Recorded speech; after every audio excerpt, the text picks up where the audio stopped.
প্রিয় দর্শক বন্ধুরা, আসসালামু আলাইকুম। এই যে দেখেন আমার ভাতিজা শ্রমিক, দেখেন কত কষ্ট করতেছে।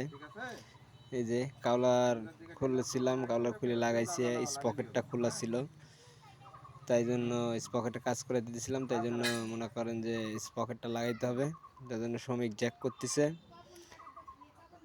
তো জ্যাক করা খুবই কষ্ট, আপনারা দেখতেই পাচ্ছেন। এই যে স্পকেটের কাজ করেছি, দেখেন কত সুন্দর হয়েছে স্পকেটের কাজ করানো। যে দেখেন, আপনাদের কাছে কেমন লাগতেছে জানাবেন। আর এটা গাড়ির অরিজিনাল স্পকেট, এটা স্টিক ধরে কাজ করানো হয়েছে। যাই হোক, এখন স্পকেটটা সেটিং করি। আমরা কিন্তু কাওলার খুলি নাই, কাওলার না খুলি কিন্তু স্পকেটটা সেটিং করব। এই যে দেখেন, এই যে কাওলার না খুলি স্পকেটটা সেটিং করে দিছি। এই যে এখন শুধু নাট লাগাইতে হবে।